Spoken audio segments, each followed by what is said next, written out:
So I made it and officially won the 2013 Strava Challenge. Durianrider, vegan power for the win. I rode 6,188 kilometers for the month of January to win. Now, I'll put a link down below, you can see it. If you're not registered with Strava, it might not be easy to see, but for those who don't know what I'm talking about, Strava, which is a cool website, they put up a challenge. Who can do the most miles or kilometers in January? Out of 46,000 participants, yours truly, #1 at the end of it all.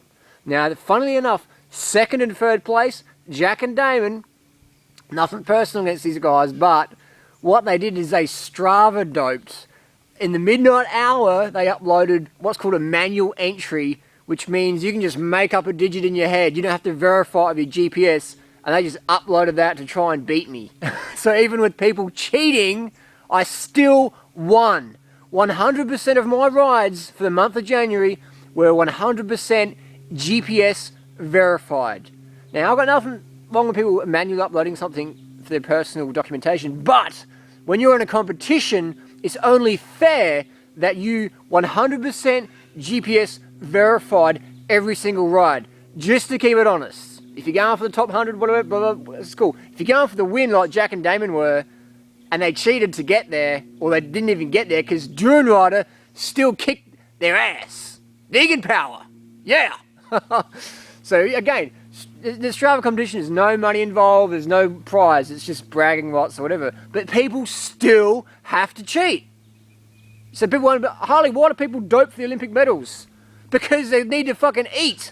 They need to win, man. If you're in Kenya, you need to win. You need to win. You need to dope to win at the high level when there's money on the table. If people are cheating to win Strava competitions, what the fuck do you think people are doing when there's $100,000 for the marathon win? Or for, you know, a Frosties, Flakes, Kellogg's swimming endorsement deal? Do you think people want to do it naturally? No fucking way. People are cheating on Strava, man. So anyways, enough rambling and ranting. The bikes I used, Cannondale, Bamboo from Webworks, Phil Webb, lasted great. Most comfortable bike out of them, but the chain is almost done. Cervelo, I cracked that. And a new bike I just got is the Zuri Forza with new SRAM ready, which is pretty good. Big miles, big Ks, did the math, around 220 hours of cycling in January, around 132,000 calories, which is about 41 pounds of fat I burned. Now people can say, hey, Durianrider, you're looking a bit leaner. You're already fucking pretty lean as it is, but you are extra lean. What was the deal? What did you eat? Now, obviously vegan, because that's what I believe in. That's what works best for me. Now, was it raw? Was it fruit-based? This is a flat of nectarines, local, certified organic, $30 wholesale, and this is about as many calories as a Big Mac with extra cheese for 30 bucks. But the fruit tastes good. Did I do this 6,000 kilometers raw? Definitely not. Physically, I'd say impossible to get that many calories in from fruit. Even dates. There's only so many dates I can eat before I start to gag. So I incorporated other vegan foods in.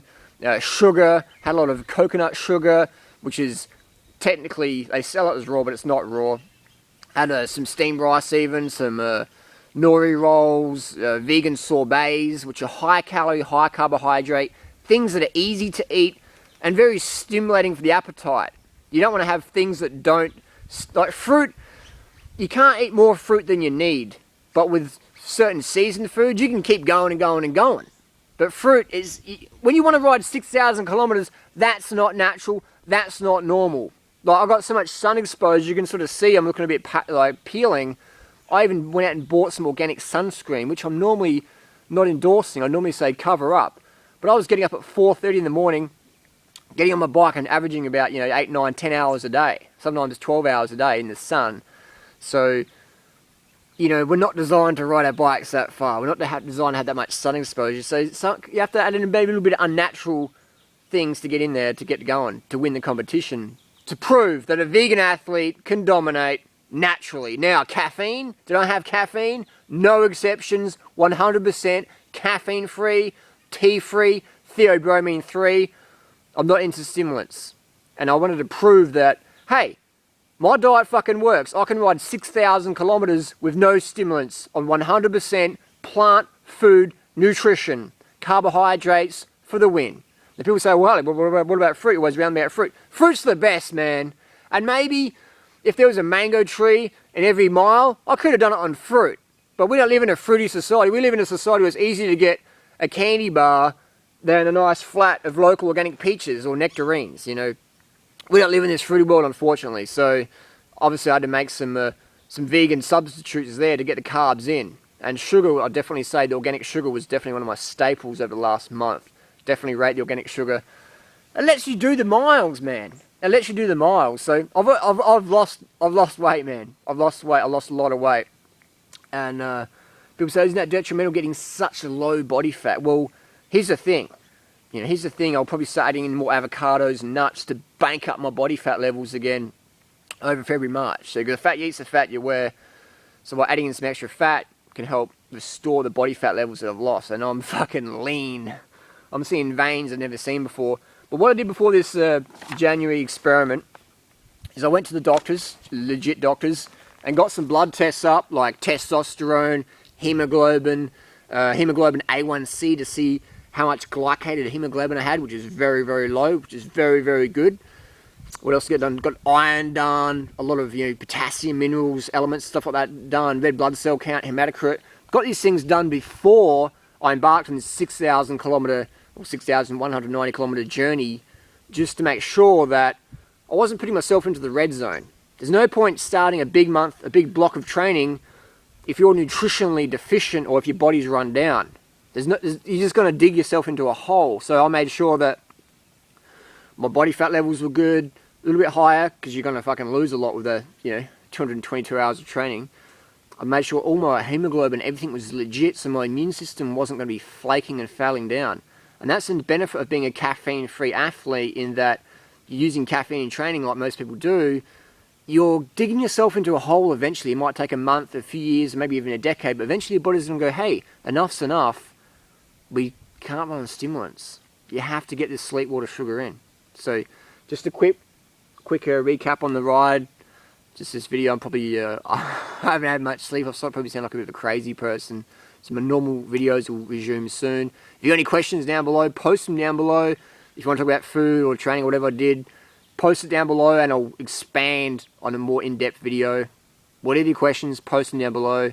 I'll sift through them, and whatever's getting the most popular questions, I'll do a video specific about that one. You can ask me any question. I want to be 100% transparent, nothing hidden. Ask me what you want to ask me. Tell me what you think of me, whatever, good or bad. Share your comments and criticisms, share opinions.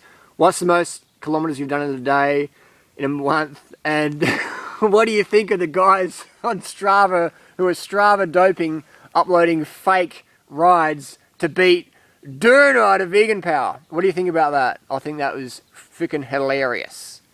I'm going to get some sleep, and just want to, lastly, Matt, I can genuinely say that if you don't get enough sleep, man, you go a little bit loco in the head.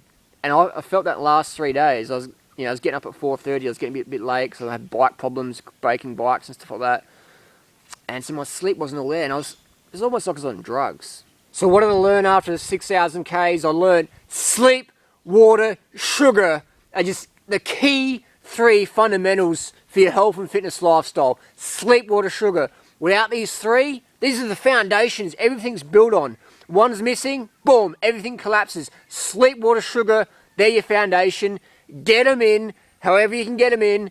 Get them in, carb the fuck up, hydrate, get early nights. I'll see you on the road. We'll see you soon. Thanks for watching.